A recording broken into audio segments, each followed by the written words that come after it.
give a quick recap. So for the purpose of recording, I'm just giving a very brief recap of what we've spoken about, which is that us recognizing that we're in 2022 in between Panium and the Sunday Law. We're approaching the Sunday Law.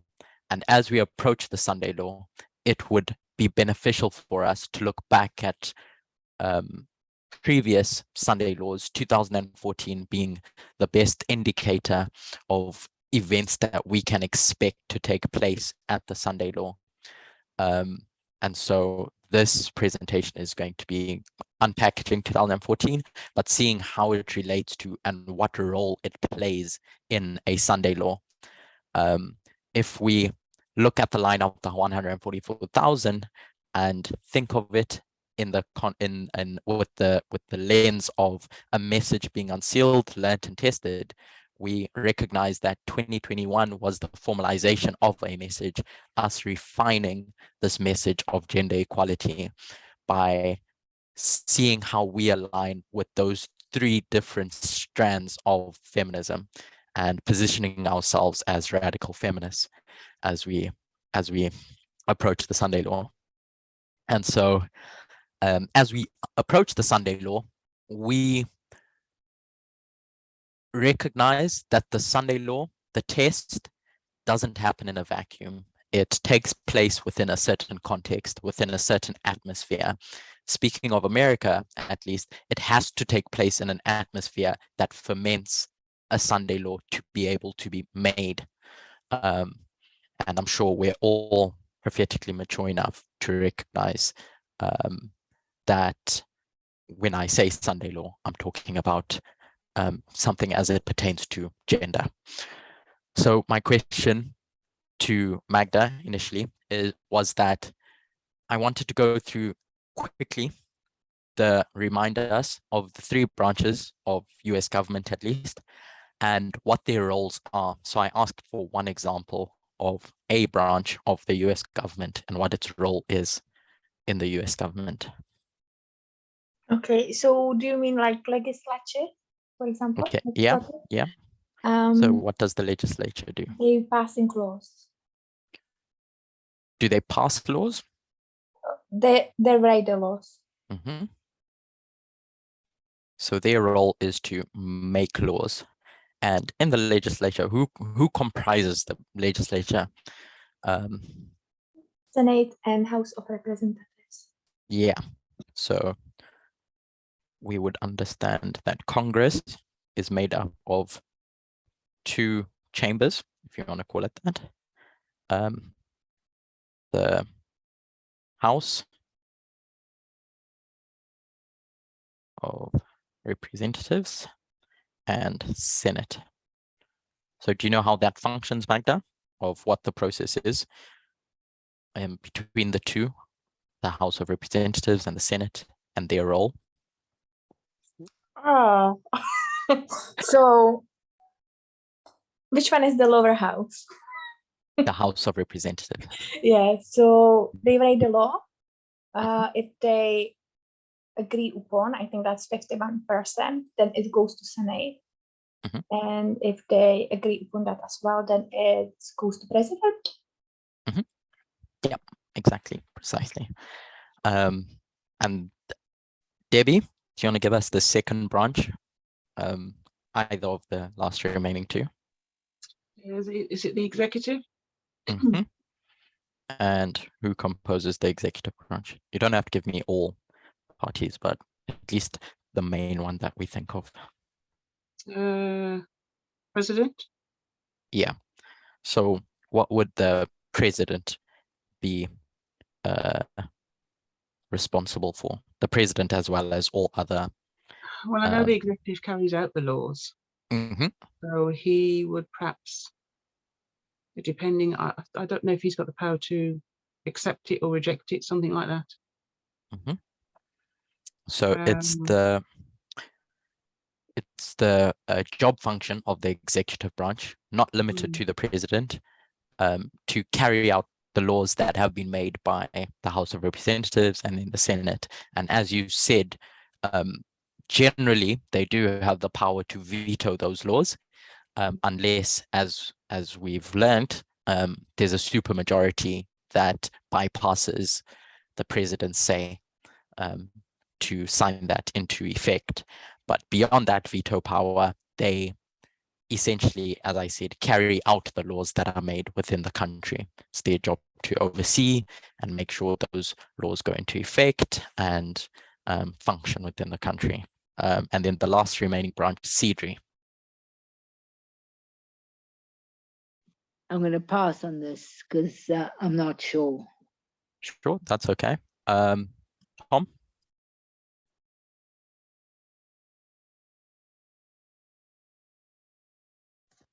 Hi, can you hear me? Yep. The judicial branch. Yep, and their role? So the Supreme Court, and their role is to interpret the Constitution, set precedents for how laws should be interpreted and how cases should be dealt with. Mm-hmm. So you mentioned the Supreme Court, not limited to the Supreme Court, but all other courts that are in place around the country, in states and at a federal level. So the Supreme Court that we typically discuss is at a federal level, but there's all the lower courts within the different states and counties and judges and etc. Those all fall under the judiciary branch of that government. And as you said, it's their job to evaluate those laws. By evaluating those laws, as you put it, they have the Constitution, whether it's at a state level or at a federal level, and they interpret the Constitution. So if a law that is made by the legislative branch that's signed into effect by the president and is carried out by the executive branch is debated against, or someone violates that law and decides, and the court says, you've been in violation of this law, but they appeal it and it goes higher up, it's the job of those Supreme Courts to say, okay, actually, this law violates the Constitution. It doesn't align with the principles of the Constitution as they interpret it. And so laws that can be passed by the legislative branch, signed into effect by the executive branch, can be deemed unconstitutional by the judiciary branch. So it's meant to act as this checks and balance system where each are held accountable, so to speak, by each other. But as we can see in America over the years, it can be easily manipulated. Curtis, sorry, can I ask a question? Yeah, go for it. So when it came to the judiciary, you kind of included all the state level judiciary. Mm-hmm. Is the reason why you did that specific for judiciary and not, for example, like the legislature? So there's like state level. No, there's no specific reason. It's just what came to mind as I was speaking. But as you've just pointed out, at a state level, these members of Congress represent their states as well in those in a state senate or in the House at a lower level. It was just something that came to mind as we were talking about the judiciary. Okay. Thanks. No problem. So that's how laws are handled within the country, as Tom brought out, at a lower level, state level, county level, and then higher up to a federal level. And it's these three branches' job to enact, take care of, oversee the laws of the land. But as we are seeing unfolding before our eyes, and as we have seen in the past couple of years, this can be manipulated, bent towards a certain worldview, by finding loopholes, if you want to call them that, to take advantage of.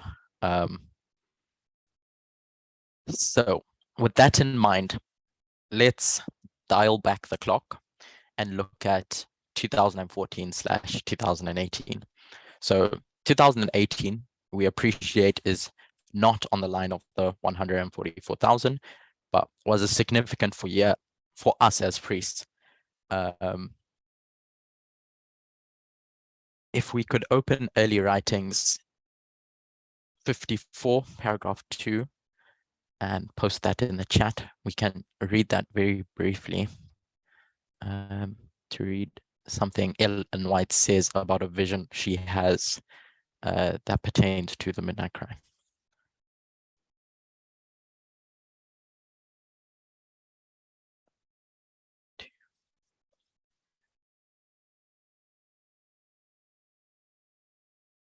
Sorry, Curtis, what was the page? 54, paragraph 2.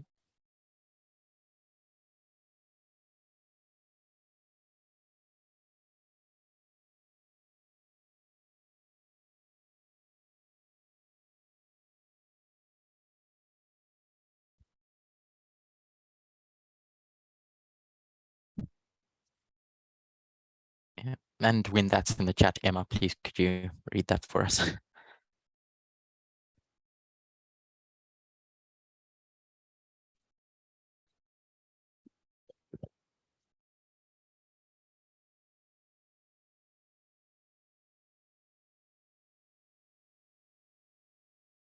Sorry, can I do half at once? Okay, I'll read that. I saw a throne, and on it sat the Father and the Son. I gazed on Jesus' countenance and admired his lovely person. The Father's person I could not behold, for a cloud of glorious light covered him. I asked Jesus if his Father had a form like himself. He said he had, but I could not behold it. For said he, if you should once behold the glory of his person, you would cease to exist. Before the throne, I saw the Advent people, the church and the world. I saw two companies. One bowed down before the throne, deeply interested, while the other stood uninterested and careless. Those who were bowed before the throne would offer up their prayers and look to Jesus. Then he would look to his Father and appear to be pleading with him. A light would come from the Father to the Son, and from the Son to the praying company. Then I saw an exceeding bright light come from the Father to the Son, and from the Son it waved over the people before the throne. But few would receive this great light. Many came out from under it and immediately resisted it. Others were careless and did not cherish the light, and it moved off from them. Some cherished it and went and bowed down with the little praying company. This company all received the light and rejoiced in it, and their countenances shone with its glory. Thank you, Emma. So in that paragraph that you've just read, Ellen White details that she's before the throne of God, this in the context of the midnight cry, and she sees how many companies can you spot that she's detailed, or groups? 2. So 3. Okay, to the person who said 2, which are the 2 groups? And then I'll come back to the person who said 3 to give me the last. The two companies, one bowed down before the throne, the church and the world. Okay, so she sees companies bowed down before the throne. Everyone bowed down before the throne, the church and the world, but within that, there are different groups and how they react to the light that's beaming from the throne. I'll go to the person who said 3 and ask these 3 different groups. So it seems initially like there's 2. So you have those who are careless and interested, and then it's praying company. But then you have place where this light and exceeding light came from the Father to the Son and waved over the people before the throne, and they some cherished it and went down bad with the little praying company. So it's like there's the little praying company, there's everybody else, and then the light goes to everybody else. And some of those, so I'm seeing like a third group come out of that and go and join the little praying company. Okay. So reading that, I can read 3. I don't know which three you mentioned when you spoke, but the three that I pick up are those who see this light and immediately reject it and fight it, those that accept this light and cherish it, bring to heart, and their countenances shine with its glory, and then a third group who originally accept it, but they don't cherish it. Do we all see those three different groups? Those that immediately reject it, those that accept it, make it their own, they shine bright with its glory, and those that accept it but don't cherish it. So I think I see those, but I think I see another one, which is those who seem like they didn't accept it, and then they went and joined the Little Praying Company in the second last sentence. So the Little Praying Company is those who accept it and cherish it. That's how Yeah, I was seeing that as well. okay, so we want to list down 4 groups. Okay, I can accept that. The main point from this is that there's this group who originally accept the message, but they don't cherish it. And as we would understand on our reform line, and as we have seen, are those in 2018 when the midnight cry comes and the light is opened up, accept it, but don't cherish it. And what does that not cherishing it look like? What does it look like to accept something but not cherish it? Tom, in reality, so not just reading the passage. I don't know how I'm supposed to, I don't know how to rephrase it to accept it. Accept it in mind but not in heart. I don't know. Okay. I would say it's this acceptance of it sounds good and going along with the crowd, but as the test comes, as things become refined, you haven't made it your own. You haven't sunk it into your heart. And so as we know with Daniel 11 verse 41 coming up, those that are overthrown are who? It's those that have made up the priests, up until that point at least. It's within us. And so this lack of cherishing leads one to fall. And I would associate that with understanding. Those that accept at a superficial level the tenets of the message that have been made, but because no deep understanding of what that message entails is made, whether it's 2019, 2021, or the Sunday law for the 144,000 approaches, that lack of understanding causes one to stumble when more tests arise. Does that make sense? And so it's my purpose, it's our purpose to get to a place where we understand, where we are able to cherish that message that has been given. In the next paragraph, Ellen White points out that the light that shone for the company shone all the way from their midnight cry up until the second advent. Why I wanted to emphasize this point of cherishing is because it can often be associated with, just this love what's being taught at a, I'm going to say moral level, but that's not necessarily what I mean. I'm struggling for how to phrase it, but this sounds good and it all sounds great, at that kind of level. But the cherish that I'm picking up from this is a true understanding of what it means and the implications of what it means. And it's that group that falls. They don't truly understand what they are learning or what they're accepting. They don't let it sink into their hearts. The roots from that seed don't grip firm into their hearts and in their minds. Yeah. Just want to add to that. There's a few things from the passage that I would pull out about what it means to not cherish it as well. I think the words, when it says who does, how it describes them in contrast with who doesn't. So it says the ones that do are bow down, deeply interested. They offer up prayers and look to Jesus.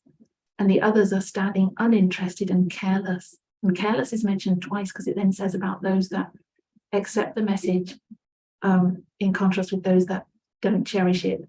So it says the ones that come out, they resist it and they're careless and do not cherish the light. So careless is linked with, so they're not taking care over it and they're not interested. So it's uninterested. So I think it's more than, it is understanding, it's a deep understanding, but it's I think it reminds me of love of the truth. The ones that love it, they're deeply interested and they are, and they're careful over it. They have deep care over it. They're looking to Christ and they're really pleading about it. So it's the deep understanding and putting that into practice and being conscious of doing that. And it's all consuming. It's the passion of their life. They see the life and death nature of it. And I think there's a love of it, though, the love of the truth. But the others, they're not careful over it. They don't love it. They don't cherish it. Cherish means you love something, you idolize it, you see the benefit of it. And then when it says they received the light and rejoiced in it, that's where I get that love of the truth. They're rejoicing in this message. They see the beauty of the message. They understand the depth of it. That goes along with what you're saying about understanding and how liberating it is and how it really has sunk into their heart in the sense of loving it. And I think many people are assenting to it, but they don't love it. They don't really see how important it is. Something else is more important, or some other focus distracts them from it, which is even a religious focus. You know, we don't really fully believe that this is, for instance, this is the message of the hour. Where's Sunday come into this? Yeah. What's it? Or you know, the whole thing. Yeah. Yeah, I completely agree. And the fact that this message is the one that Ellen White says in the next paragraph is to carry us through to the second advent points to the fact that there is a gradual increase in our understanding of what that message is. And if I'm going to use, as you put out, this investment, this desire to know more about this message that God's given God's people, think of a subject that you did in school. There was a certain subject that stuck out more to you, whatever that is. Let's just say between the three subjects, geography, maths, and chemistry, one of them stuck out, let's say maths, and two of them, you just did the work, you did the homework, you did the work in class to get by, but there was one that stuck out, this maths, and you would pay extra diligent effort into knowing the components of this subject. You would, when you would speak about it with friends, with family, your face would light up. You know, it's something that brought you joy, not only in the fact that you understood it, but about all that it entailed and how it related to the world around you, something that excited you. And so this cherishing, I taking what you're saying, associating it to that same experience. It's something that you see as impactful to your life, the lives around you, the world around you, and you have this deep desire to know more about it, the intricacies that make up this message, whatever it is. And that's how you cherish it. So with that light shining from 2018 to the Sunday Law, we,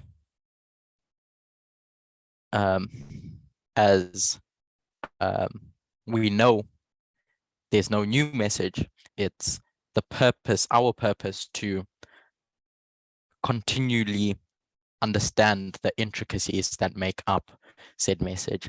So be able to do that, I'm suggesting we need to continually look back at what the building blocks of that message that have been put in place to help us continue building and continually understand the intricacies that make up the succeeding waymarks. In our case, the Sunday Law that is approaching. So to do that, as I said at the beginning, let's look back at 2014, as that's the major waymark that 2018 is birthed from. Following that prophetic pattern of a message unsealed, an increase of knowledge, and a formalization. That formalization in 2018 cannot exist without 2014, cannot exist with a message, without a message being unsealed in that major waymark. And it's those events that carry us all the way to the Sunday law. So understanding 2014 helps us understand the approaching Sunday law. And as Elder Tess pointed out or made the illustration in a presentation at the beginning of this year, the reform line of the priests can be understood in two parts, in two sections, stretching from 1989 to 2014, and then from 2014 up until the close of the line of the priest, 2021. And those two parts, from 1989 to 2014, we would associate with the date specifically, just understanding and accepting the date, the existence of 2014 through the studies of the 126, through the studies of line upon line and repeating history, and all the history prior for 2014 is just that. It's accepting, understanding, appreciating its existence and the implications of its existence, that us, we living today, are the final generation. We are the 144,000 being gathered, that that the United States is collapsing, democracy in the United States is collapsing, that Adventism is passed by, everything that we associate with the time of the end. It's understanding those implications and just accepting that these are the things to be. And the second part of that history, 2014 to 2019, is after having accepted its existence, 2014, we can unpackage the content of that waymark, the events in 2014 and what it means in relation to that Sunday law. So that's something that I want to do.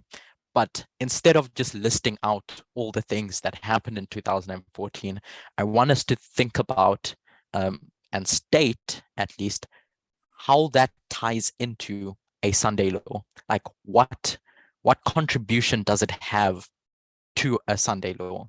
Because it's in doing that that I think we would be able to see what we can expect at the Sunday law.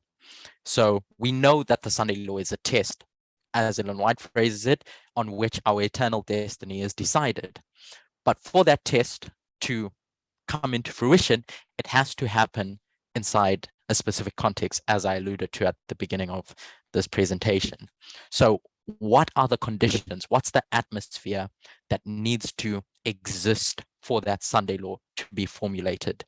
And let's list out what we saw in 2014 and what the implications of that will be for us, knowing that it's just this escalation of events that lead up to the Sunday law. So we'll start off with the three major ones that relate to the US government. Anyone want to give any one of those three? Yeah, Hobelobe. Mhm. Hobelobe, Okay, and that Hobby is Lobby. about contraception. So you see there mixing the Christians or the religious ideas, and you could see it, of course, now on the Roe versus Wade overturn. So church and state together. Okay, so yeah, you've said that perfectly. And how does that? What are the implications of that on a Sunday law? How does that tie into a Sunday law? It isn't what you said, but just stated more formally. So the ideas of the, okay, no, I said that. So basically, the impact it has on women, So you see sexism in there. Also, Okay. when Elder Tess was speaking about when you go already, even when we went through like Egypt and the way they associated how sperm they were taking as a holy thing. Yeah. So as you said, it relates to women's rights, as we know is associated with the Sunday law, but as well, in addition to that, is this combination of church and state coming together to put in place something that's propagated by a religious movement, by religion within the country in coalition with the state. And so thinking of previous Sunday laws, that's a theme that we see with the Sunday law. And so that's something we know we can expect to come in the Sunday law, this coming together of church and state, related to gendered topics. Natalie, you said one. Judicial branch, purging the Republican Party. Okay, so I'm going to put those two as two. The purge of the Republican Party. What do you mean by purge of Republican Party? Wasn't it to do with putting in place those who had the right ideology of the right wingers, Trump and so forth? Can't remember the exact thing. Yeah. So yeah. So someone wanted to add. The judicial branch. Did you put that one? Because that's quite significant for. Yeah, it is. I just thought someone else would wanted to say something. So judicial appointments. I'm just going to put that. So with the purge of the Republican Party, as we know that our movement has gone more left and more radical in our thinking, so is the case with the external Republican Party, and this process started in 2014. So this purge is a purge of all centrists within that Republican Party, popular centrists that we can think of in past, John McCain, and all others that would, by centrists, we'll say sometimes voted along with the Democratic caucus, but most of the time with the Republican caucus. So these centrists who, in their eyes, compromised their values needed to be purged. In that article I sent last night, I'm not going to reference it more than the statement, but it is interesting nonetheless. In 2012, this organization was set up, Turning Point USA, and it, along with all others, came forcefully in 2014 to put in this purge of all centrists. And what stuck out for me from that article with Turning Point USA is that this is a non-profit organization set up by, at the time, a college student to mobilize college students and the youth to back Republican candidates.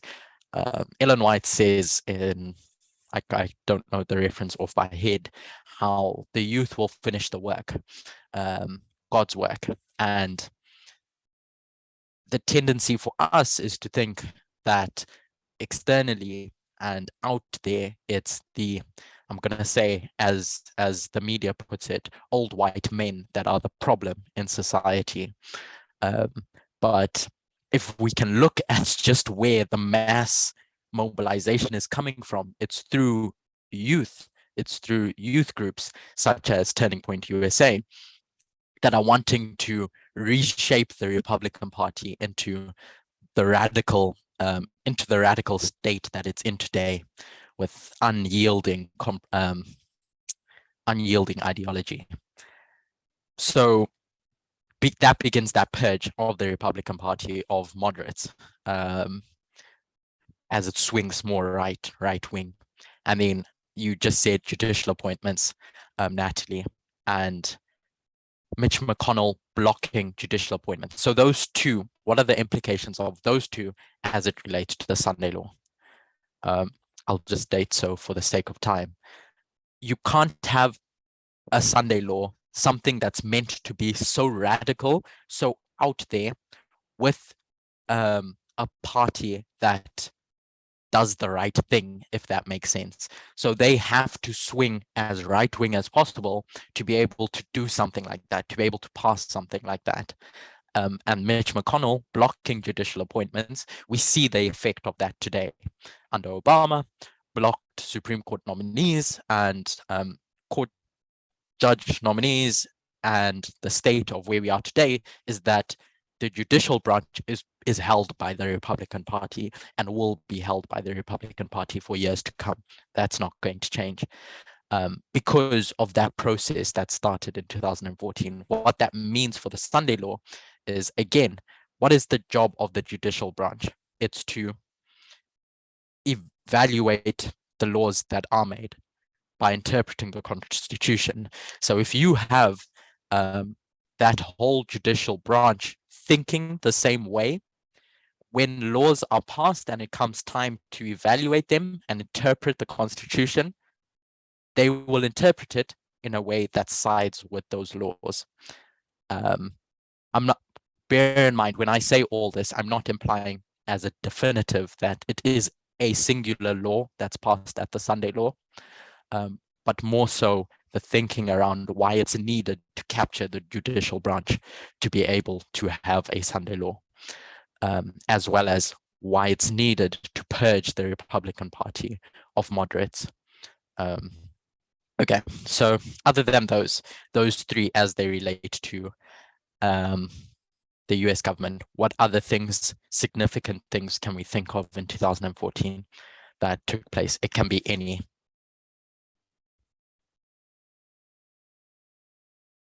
Cedri, does anything come to mind? Sorry, I'm not answering today. Okay, that's okay. Dubray? Nothing comes to my mind currently, Curtis. Okay, anyone? Modi nationalism. Okay, so we see the rise of Modi in India. The world's largest democracy begins to fall and authoritarianism begins to rise, as well as Hindu nationalism. And why that's significant is because to create an, okay, wait, I'll touch on that a bit more towards the end. Let's just list them out for now. Gamergate. Cambridge Gamergate. Analytica. Gamergate, Cambridge Analytica. Someone said something that I didn't quite hear. A caliphate begins to get set up. What about Russia? Alexis Crimea? I'm just creating a bit of space. So you said the annexation of Crimea. Someone else said something. I have Intel. Intel. What about Intel? Well, you know, about the misogyny and the sexism thing. Intel, didn't that start in 2014? Incel, I think it's. Okay, Incel, yeah. Incel movement, mobilization. So Emma, now that you bring that up, what is an incel movement? What is the incel movement mobilization? Anti-women movement of men, misogynistic. It stands for involuntary celibate, and it's people who define themselves as not able to get romantic or sexual relationships discussed in these forums. So they've got this hatred against women because they can't get women. They want women. I think they're misogynistic and racist. Yeah, so it's kind of like a club of people getting together to say how unhappy they are really about their sexual life. Yeah, the thinking is that they are single not because of them as people, but because women are changing, because women have more rights, because in their eyes, yeah, women have more rights and women are the problem. That's why they're single. And there's a whole bunch of reasons that they give for that. Okay, next. I'm going to add to that one as well. It's Yeah, very interesting that you can mark 2014 as a kind of turning point with that, because I was reading an article that said at least 8 mass murders resulting in a total of 61 deaths have been committed since 2014 by men who have either self-identified as incels or who have mentioned incel-related names and writings in their private writings. So they're directly tracing the increase of mass crime, murder specifically, to incel groups and the spreading of extremist views and misogynistic views. Which I thought was interesting because it highlighted 2014 as from there on. All right. Homosexual marriage. What about gay marriage? It was in 2013 to 2015. So there was a kind of like turning point. Okay, so it's the turning point. Whoops. Turning point in gay marriage. Papacy, counterfeit. What about it? I think that wasn't Francis 2013, 2014, and the rise of counterfeit. Okay, so there's specifically something that we mark there, which is repam, which is, as you're saying, this strategy to set up this counterfeit feminism. The idea was to have more women in roles in the church, but as we know, that's tied to cultural feminism. And so in their eyes, they would say they're doing a good thing, you know, getting more women into office in the Catholic Church. And it's this initiative that's set up in 2014. But we look at that clearly as being a counterfeit equality, not the true equality that we would want, if we want to put it that way. I have to say, though, if you watch the progression of Pope Francis and the Synod, he is allowing the nationwide bishops and everybody, lay people, to talk about the thought of talking about bringing women as whatever they call priests, allowing women to just be as much involved as men. So there is some progression on that, even though it's not an official situation. Yeah. Like, and so when Pope Francis says those things, or allows, if you want to call it that, the churches to discuss these matters, what makes it a counterfeit feminism is why they're doing it, or why he thinks that should be the case. It's understanding his perspective or the reasoning why he's taken this course. What does he think the benefit of adding women as priests, or even having a pope one day as a woman? What would be his reasoning to have that? And we would say, yeah, pardon, sorry? You go on, you're going to say what I'm going to say, probably.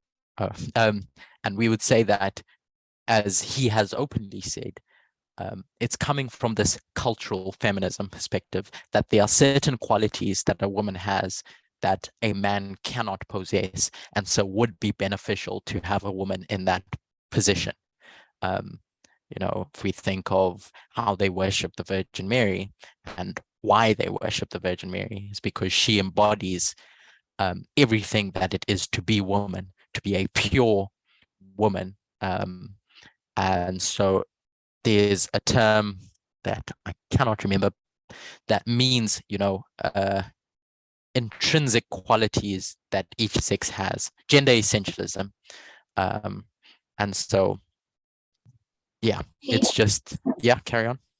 He is allowing it more to be listened to on the stance of equality, whether it's in pay or just on equal terms of what men can do within the Catholic Church. So it is changing. What I'm addressing is why. So those changes, more women can be in place. You could even have a state where the majority of priests are women in the Catholic Church, but we would still associate that with a counterfeit feminism. And the reason why we do so is the why that underlies why those women are put in those positions of authority. We would say a woman should be there because they're a person. That's it. That they are no different to that of a man. That they can function the job as equally, as bad, as good, as disastrous as a man. Whereas the position of the Catholic Church and Pope Francis is that we need more of them in because there's something that they can bring to the table that men cannot. So you see the difference and what makes it counterfeit equality. So even if they have a matriarchy, it's their reason as to why women should be in those positions as to what's made it problematic. I don't know if that made sense. Yeah, I agree that that's the stance in 2014, but I think things are changing. That's all I can see coming with this new synod that will finish in 2024, which is about listening to the people and, you know, LGBT, women. I'm not saying anything's going to be set in stone in law with the Catholic Church, but he is open to listening to equality for women in the sense that we do. Okay, we'll move on. I'm at a position where even if they are listening to more women now, I still don't think that they are listening for the reasons that we are listening to women. But anyway, next, any further points? Different events in that year. Russian hacking of the US elections, and also the IRA being its internet research agency being involved with Ukraine and USA with cyber warfare. Okay, so you have the IRA, the Russian IRA, which is set up in 2013, but it becomes active in 2014. Next, any more? Okay, I'll start listing out a few more. We have Russia and China signing a strategic, I'm just going to put RNC, strategic partnership, which begins construction on this Power of Siberia pipeline to export gas from Russia into China. And as we can see today in the war, China and Russia allied in their position of Ukraine. And so it has its roots, even years, stretching back years before that, but that monetary alliance and benefit foments their strategic partnership. In 2014, comments are made by the Chinese government, which starts a chain of events which develops into genocide of the, I think it's pronounced Uyghur population in China. And in 2014, we have the revolution in Hong Kong, termed as the Umbrella Revolution. I'm not going to list them out now. I'm just going to state them. In Turkey, we have the rise of Erdogan. In Afghanistan, the beginning of the final phase of America's mission in Afghanistan. And as stated before, ISIS and the formation of that caliphate in Syria. The USA's involvement in Syria begins with airstrikes, and three more as they relate to LGBTQ groups and transgender rights.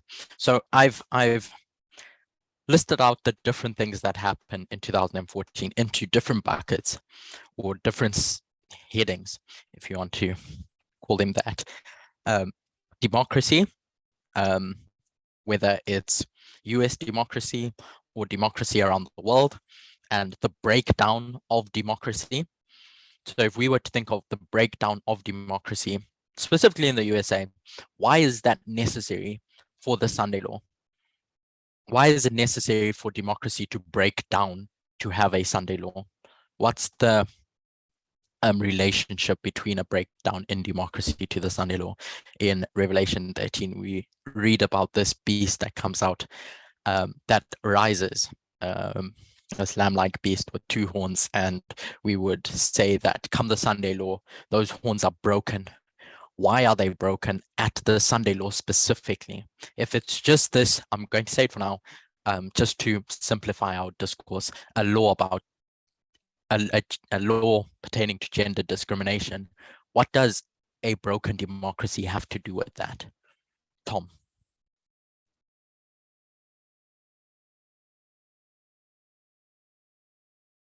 If you're there.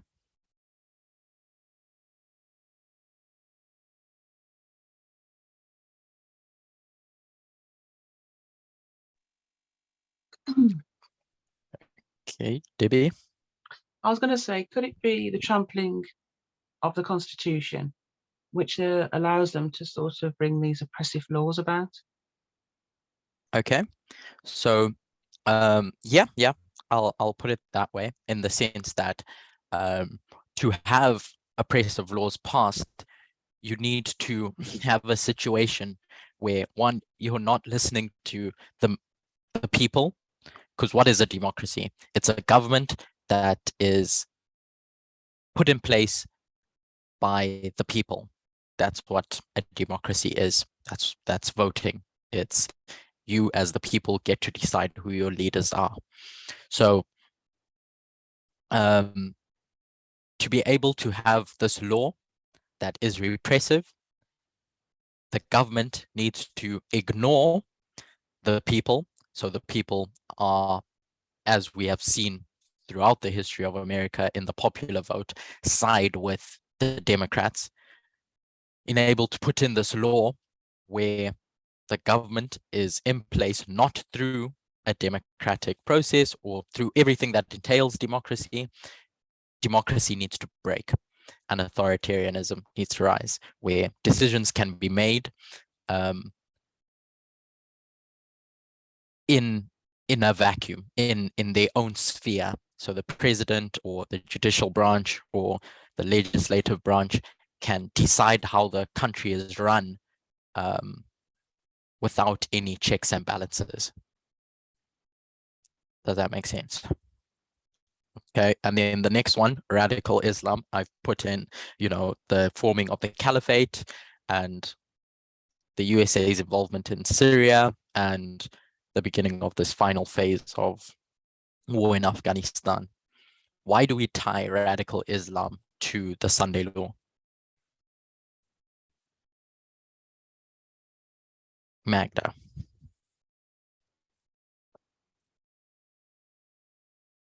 Why do we even mark it in 2014? We recognize that it's significant, but why?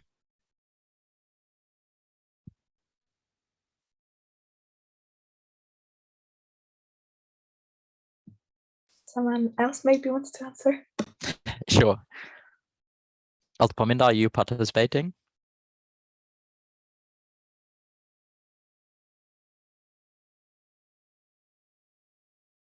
Or Emma?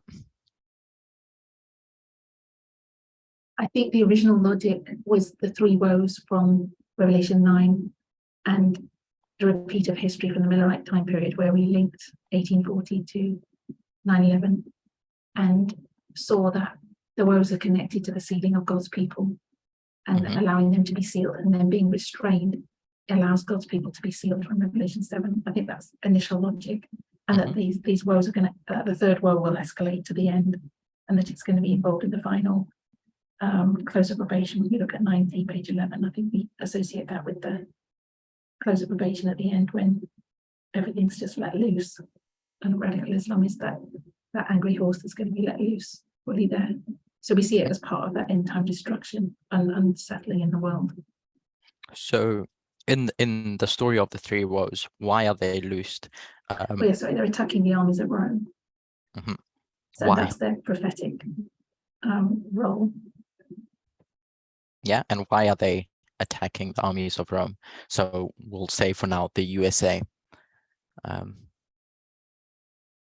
Why does God attack the USA using Islam? well, not maybe that's too complicated a question, but at least why are they I was just attacking about to say, I'm not USA? sure. Yeah. Is it in response to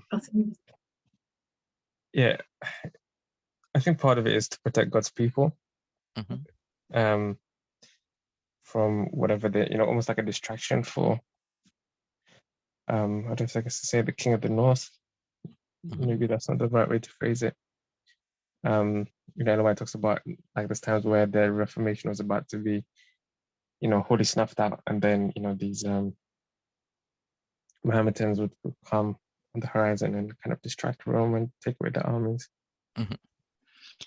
If we were to think of the past of nations, we'll use the nation of Israel.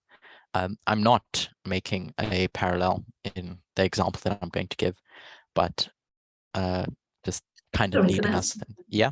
I was going to answer the question. So I think originally we taught them once they pass a Sunday law that they've kind of drunk the cup. We showed previous Sunday laws and how they're attacked because of that. It's almost like a consequence or a punishment from God that they have gone past the boundary. Yeah. Exactly. And what I was going to bring out was the nation of Israel. When do they go into captivity? When do we find when foreign nations are brought against Israel? It's when they do something that they're not supposed to, whether it's fully give themselves over to idolatry, or disobey God in whatever aspect. God brings this external entity to punish Israel. That's one of the reasons, but for the purpose of the study, brings this external, whether it's Assyria or Babylon, to punish Israel. So if we were to think of today, America fully drinks this cup of Babylon, and so God says that's not okay and brings a nation to punish them, chastise them. And we have said that it's the three woes that do that, in addition to all the other points that were made to protect God's people. So come the Sunday law, when this law is passed, again, just as a prefix, I'm not saying it's a singular law, but whatever it is that America does that establishes a Sunday law, radical Islam is used as this chastisement for not fulfilling its role, remembering that America was meant to be this protector, but the two horns get broken and it's not able to protect anymore. So God says, you were meant to protect my people and you didn't do that. Okay. Titus, what are you saying about radicalism at Sunday? How you seeing how that looks? I'm not necessarily stating, what it does at the Sunday law. I'm just, by looking at these different headings and the things that fall under it, is addressing why we attach them to the Sunday law. That's the purpose. I'm not making any statements of what it will look like for radical Islam to act at the Sunday law. But I'll speak with my people and I can get back to you. Gender. So all the things that we've listed that took place in 2014 that pertained to gender discrimination or were turning points in the culture war as it pertains to gender. Why do we tie that to the Sunday law? Magda, I've left that one for you. Sorry, could you ask that question again, please? Just like what we've done with the others and the breaking of democracy. Why do we tie a breakdown of democracy to the Sunday law? Why do we tie radical Islam to the Sunday law? Why do we tie gender to the Sunday law? What implications does it have for the Sunday law? So your question is just the way we've tied them to 2014, how do we tie them to the Sunday law? Yeah. Okay. Okay, so we saw lots of gender discrimination. No, sorry, how to say it. So all these things listed there are about gender. So lots of misogyny, and discrimination against women and LGBTQ and the minority. And we know that our test is sexism, and we know that we're going to see that happening in USA and eventually everywhere. So there will be probably some laws passed. We saw loads of attacks on LGBTQ. Yeah, I don't know how to explain. Sorry. Yeah, that's no, don't be sorry. That's perfect. Exactly as you put it. And we recognize that the dispensation that we're living in is a dispensation where the test that affects us relates to gender and how we view gender in society and how we view God and God's how God views gender in Curtis, can we yeah. also put, sorry, can we also put the overturning of Roe versus Wade under there or not? In 2014. Oh no, that was later. Sorry. Yeah, I'm Yeah, just specifically looking I at just the to add events. to- sorry. Yeah, so we see it all around already at that time and now, but we know there will be some laws passed. Yeah. Yeah, exactly. So it's specifically looking at the purpose of this, what's on the screen now, is looking at 2014. How those, why did we mark out those things in 2014? Because there's so much stuff that happens in 2014, but why do we mark out these? We mark out these because we say that they are associated with the Sunday law. They possess themes of the Sunday law. So when we look at Daniel 11 verse 41 Sunday law, we can look at these themes and expect to see these themes carried out at that Sunday law. Does that make sense? That's the purpose of this exercise, at least. So when I was talking about gender, or why don't we list out all the things that relate to the Sabbath in 2014? Or why don't we list out everything that relates to sport into the 2004? Why do we cherry pick these specific things? It's because we recognize that they're tied to the Sunday law at some level, or in one way or another. Let me not say at some level. Gender, we tie it to the Sunday law because of the dispensation we're in. A dispensation where gender is the test. The King of the South, and all these events that relate to Russia and Ukraine, or Russia hacking the State Department, or Russia and the Internet Research Agency becoming active, or Russia's relationship with China. Why do we mark that in 20? Why do we take note of that in 2014? Because we recognize this ongoing battle between the King of the North and the King of the South, and all that comes to its conclusion at the Sunday law. So at this big Sunday law, the King of the North and the King of the South go back and forth, but for the King of the North to be this one world government, it has to kill the King of the South. It can't be a situation where you have two superpowers against each other at the same level. For the King of the North to be the King of the North as a sole superpower, it has to get rid of this one blocker. And specifically, we see that with directly Russia, Ukraine, and the war that started at the beginning of this year, at the close of 2021, that takes us all the way up until the Sunday law. And why do I say that? Because we know that this is where Pyrrhus dies.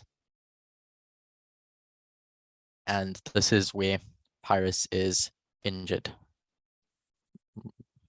militarily, if you want to call it that. So it's this process of falling of the King of the South. And we see it in 2014. And we see it at the Sunday law from one perspective. And then finally, an information war, because we recognize that each and every one of these things is underpinned by an information war. Curtis? Yeah.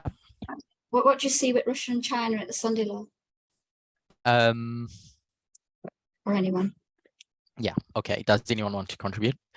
So what I specifically marked out from that was the strategic partnership. We haven't, as a movement at least, gone too deep into Russia's role prophetically at the end of the world. But I wouldn't rule out that it plays a part in the events that lead us to, as well as create the environment for a Sunday law to be passed. Yeah, I don't know. I don't have a good answer for you. Okay. The information war, as we can see, whether it relates to democracy failing. In that article, it talks about Turning Point USA and this organization using social media effectively in Arizona to promote the radical candidate that they wanted to replace the moderate that was the senator, I think it was, of Arizona. And so they used these tools, information war, and in America, by Americans, whether it's Cambridge Analytica or the war machine in the Republican Party, or Russia breaking down America's democracy, it's done through this information war. I'll skip radical Islam. Gender, again, across social media, the culture war is fueled by disinformation, is fueled by misinformation. That's the world we live in today, and the King of the South using information warfare as a tool in Ukraine in 2014 and now, and the hacking of the State Department, etc., etc. So when we come to the Sunday law, the purpose of all this is to point out that, yes, there's a test that tests us as a people and will test each group, the priests, Levites, Nethinims, and the world, about gender. But for that test to come into effect or come into being, it has to take place within a specific context, a specific climate that allows it to be made.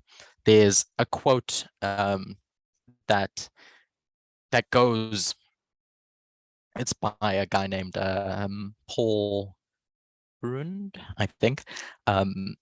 He says, the court should never be influenced by the weather of the day, but inevitably they will be influenced by the climate of the era, meaning that laws or the court won't disregard a law that's made, or won't put into effect a law that's made based on how people feel today or tomorrow, but based on the worldview of the people around them and the climate of the era, things begin to change. So it's essentially pointing out that the climate and sentiment has to be right for a certain law to come into effect. And that's what we are pointing out in the studies of the role of the executive branch and its necessity to be in place for a Sunday law to be made, as the studies that Alda Parminder did last weekend made clear to us, that we cannot ignore the executive branch when thinking about the Sunday law. He pointed out, this concept of a supermajority, and in histories prior, it's just Democrats, what we would term Democrats, those that think like Democrats, that have ever held the supermajority in Congress. So at the beginning, let me backtrack. At the beginning, we spoke about how the president is able to veto a law that's made by the lower and the higher houses of Congress. If they want to pass a law, and override the president's veto, they need to have a supermajority. They need to have in both the House of Representatives and the Senate a 2/3 majority in those two houses to be able to put something into effect. And historically, in each of these instances, 7 instances, it's only been Democrats, as we understand them today, that have held this supermajority. So that was in a climate where a Sunday law couldn't be passed. If we think of each and every time, each and every one of these sessions or timeframes. If we were to think of 1888, the president at the time, we can put 1888, 1888, in between somewhere, yeah. This is me hoping everyone's watched last week's camp meeting, as this will make a bit more sense. We can place 1888 somewhere between then, and we associate 1888 with a Sunday law. And as a movement, we know that the Democrats and Republicans haven't always held the beliefs that we understand they hold today. So thinking back prior to this point in time, when we say Republican, it's what we understand as Democrat.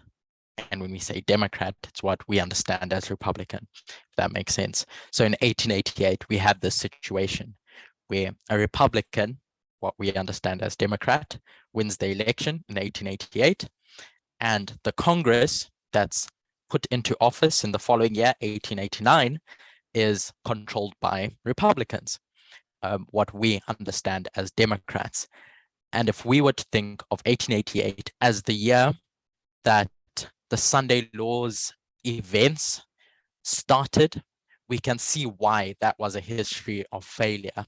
One of the reasons why that was a history of failure, because the climate at a executive, judicial, legislative level wasn't ready for a Sunday law to be passed.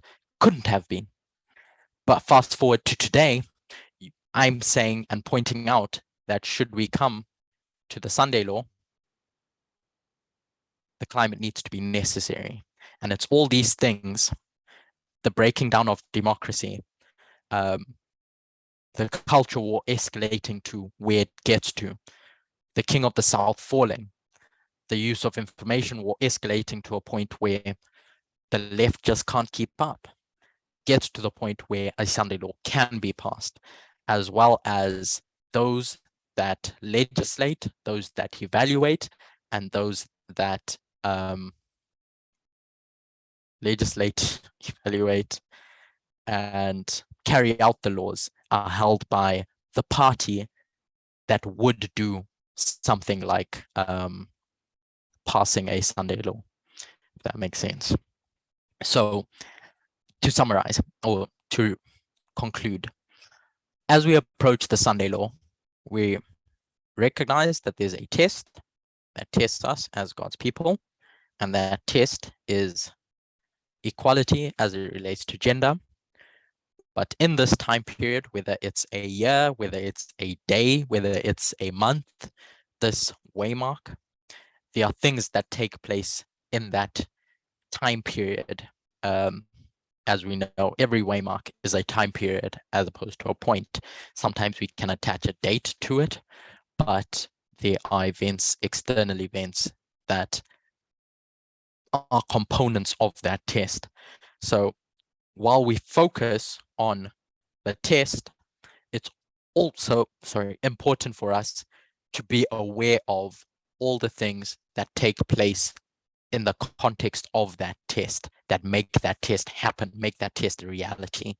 And looking at 2014 helps us see the themes that we can look out for, that we can keep our eyes open to see the escalation of events that lead up to the test becoming a test and not failing in their goals.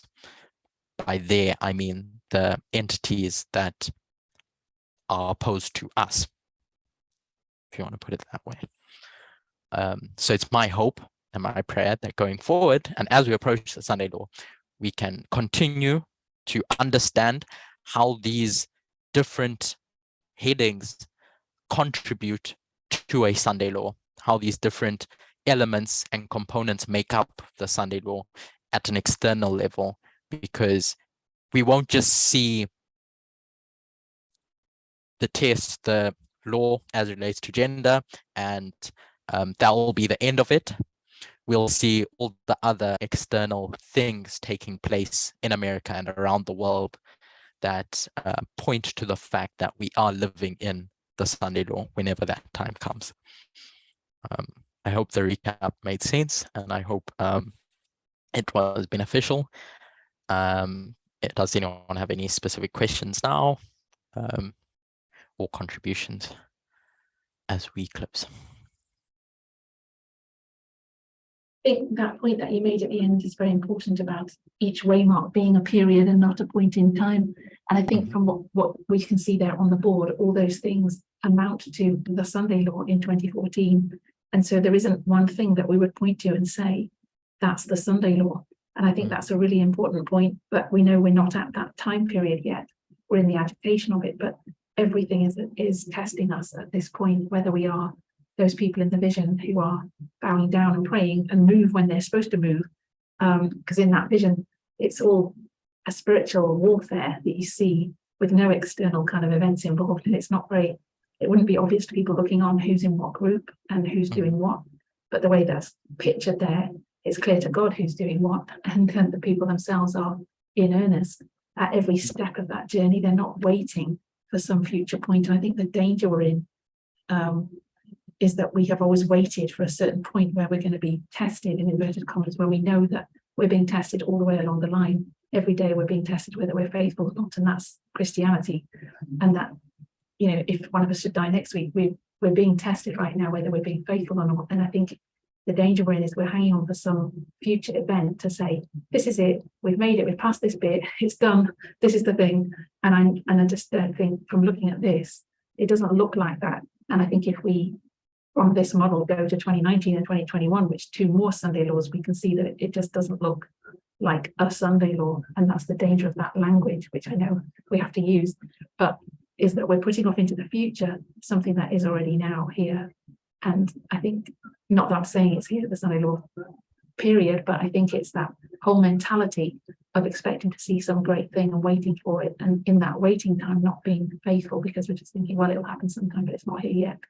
And that's the danger we're in, I think. Can I just ask a question? Are we saying that every single waymark till the close of probation is definitely a period? I actually am making that point, yes, that there is something specific, unique that we can attach to one date, but Like let me put it this way. Yeah, like an event. So let's say whatever event we want to point to as a specific date, but these major waymarks, those dates don't happen in vacuums. And I think that was the point that I was trying to make, is that they happen in a specific context that lead up to it and have implications for it, like a domino, that have domino effects from it. The study that Elder Tess did, you know, years, maybe 2 years ago now, that pointed to 1989, 2001, 2018, all these major waymarks that we have on our lines and the period of time associated with them point to the fact that one specific thing, we pull out one specific thing as the highlight of that waymark, but for that to happen, there has to have been precursors. There has to have been things that led up to it. And that's what makes a waymark a period of time. It's that something needs to happen for that date that we mark to happen. And when we recognize that history is complex, whether it's looking at history historically, and the 4 trumpets, the example that we commonly give, and how that history was complex, had so many details attached to it, but it's summarized and put in a simple structure to be understood by the four trumpets, we can appreciate that the same is the case today, that this major waymark, the Sunday law, is a complex history. And it's complex because it has each of these components that contribute to it. Democracy falling, radical Islam's role in the Sunday law, the King of the South falling, information war happening in each and every one of these facets, and then of course the test that deals with gender discrimination. All these complex stories converge at the Sunday law, but God has to give us a simple structure to be able to tell that complex story. And as Emma's pointing out, for us, these things can happen, come and go without us being aware of them, because we're looking for one singular big thing to tell us that we are where we are. Genuinely looking back at each of the past major waymarks that we've had, if we want to call them that, or at least on the line of the priests, there's not one specific thing that we can pull out and say this stood out. You know, the rest of the world saw this and knew that this was a huge day for the world. They look back instead of the year and point to all the things that contributed for that year being significant, whether it's in the turning point of America, in the turning point of the fight, the culture war, or democracy being broken in 2016. So it's all these periods of times that we need to be aware of and understand what comprises those periods of times for us to fully appreciate what to expect come Daniel 11 verse 41. Yeah. I think something else to note as well is that often, I think you just really alluded to it, that often we look back and see these external events on the line, that we don't see them in advance. We're not able to place them in advance necessarily. As we're going through it, we see it significant, like George Floyd or Afghanistan, and then we see actually that's a waymark, let's put it on. So it's not something that we see in advance necessarily, but it's also something that we're not personally tested by. So it's not, and what I mean by that is practically, it doesn't really affect me. So what's going on in Afghanistan doesn't practically affect me, Emma, in Wales. And I think we think this kind of concept of the Sunday law being some test that's going to come to me personally in my locality, that's going to, and I'm not saying it's not going to affect people, but I think that expectation is faulty as well, that somehow it's going to change, it's going to change my experience somehow when that happens, when all these external events don't change your experience. Sorry, I'm just going to move. Sorry, I've just got a question on that. Yeah, what do we think about the whole thing about buying and selling? Because when that come to a personal level, are we saying that there's not going to be nothing about you can't buy or sell?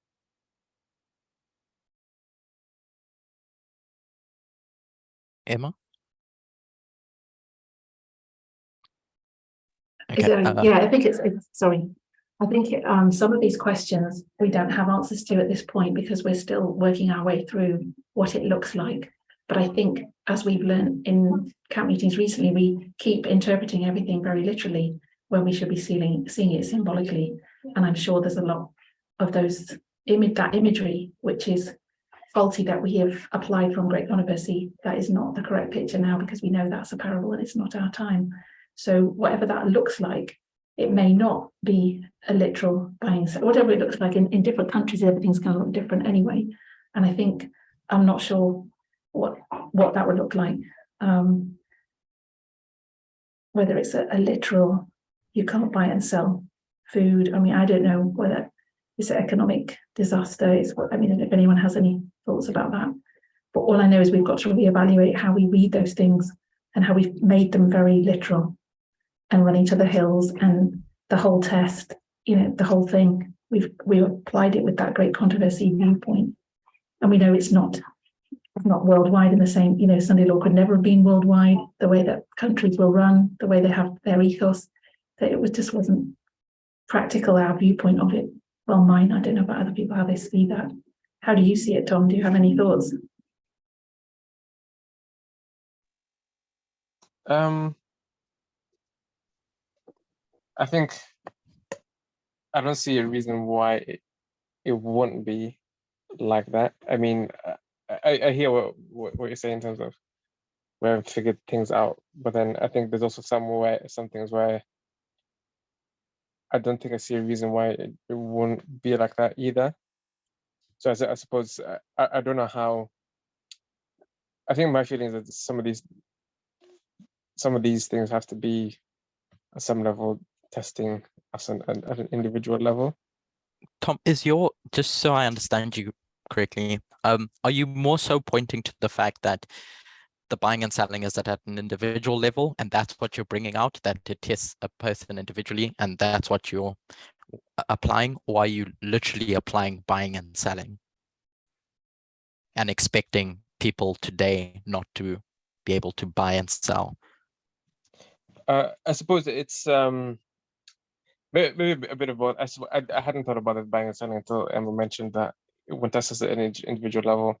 But my understanding of the Sunday law and that concept is, for example, like Seventh Day. If we talk about the original Sunday law, it's like about the Sabbath and you're happy to keep it, but at the time where you're pressured as an individual, with buying or selling or the risk of death to your personal life, that's when you choose differently, because it's testing you, like before you professed and to be like, okay, yeah, keep the Sabbath or whatever. But it's what makes people give up the Sabbath, or what would have made them give up the Sabbath is the whole thing that it's like a personal test. And so your personal cycle, when you're pressured in a personal level, that's when you kind of give it up. Otherwise, if there's no consequence to you, you're happy to go along with it. So I think I was just thinking about that. I was like, I don't know, that's been my feeling about the Sunday law. So I think what Emma's saying is that's the first time I've heard or thought about the fact that it might not be at a personal level. So I think I just wanted to thrash out some of my thoughts and just really ask that, like how will someone kind of be pressured to change their position, for example.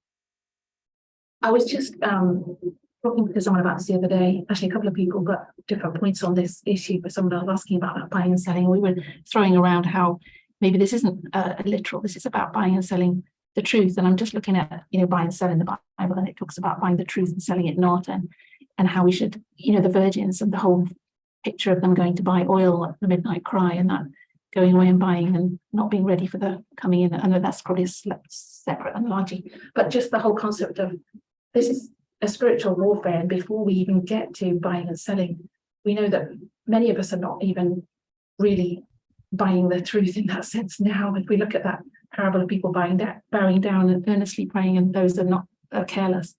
This whole thing about pressure being applied, how many of us are really willing even now to stand up and speak about equality when we get a position, when people don't like feminists and don't,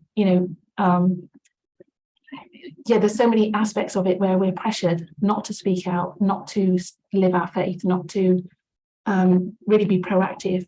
And we don't even need a death threat before we're going to capitulate. Are we really standing today? And I think that's where I'm coming from with this whole putting the Sunday off in the future, that if we're not doing it today, if we're not making this truth the priority, if we're not willing to feel some pain over it, and many of us don't have to have pain, because we can pick and choose who we speak to and what interaction we have with people, but we're even being tested on a movement level, how we treat each other, how we treat sexism, how we see that, how we treat women, how we treat men, how we apply all these principles that we're seeing and learning. And I think we somehow feel, well, like the Pharisees, well, we'd be faithful if the Messiah came, and he's saying, no, you're just like your father the devil, you would have crucified me because you killed the prophets. And I think that's where I'm coming from. It's that immediacy right now. How are we actually doing on this test? And we know we're not doing very well, I think, practically in our day-to-day lives on a one level. And I think that's where the crux is, that are we doing it today? And if we're not doing it today, we're not going to do it tomorrow. And never mind about, outward pressure of death. Even just thinking about, Iran. Would we go out on the streets and protest? Would we tell our children to stand up against it, knowing they'd get taken away? Would we, what would we actually practically do if we were in that situation? And it's I'm not sure how we do, most of us, if we can't even have a bit of opposition when we get into a discussion with people, you know. And I'm speaking for myself as well, not just about anyone else.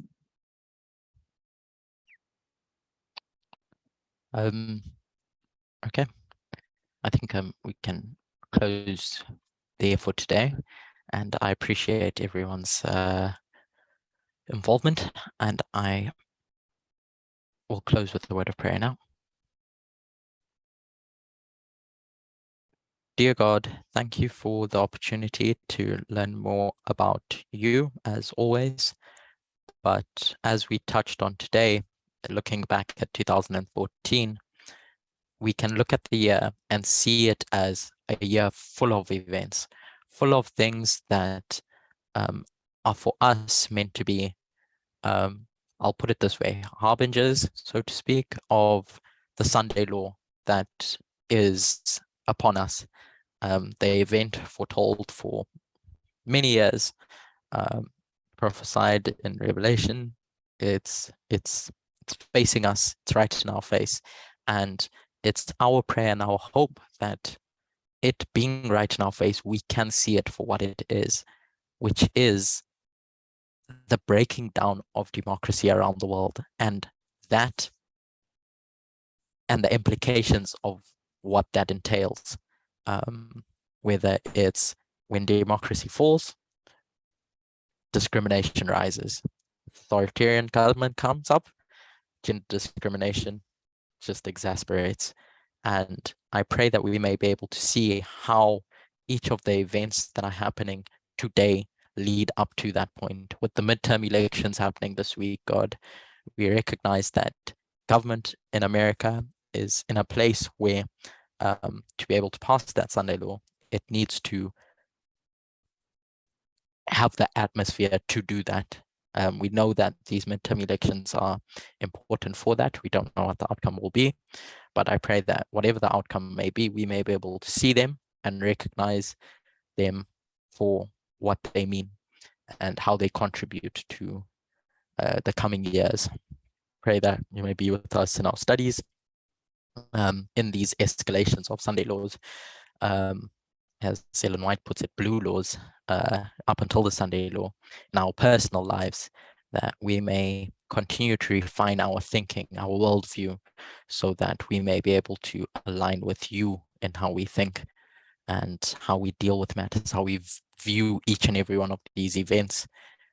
Will our worldview be changed? Will it remain the same? Will it regress? It's our prayer that they may keep up with the advancing light of your kingdom.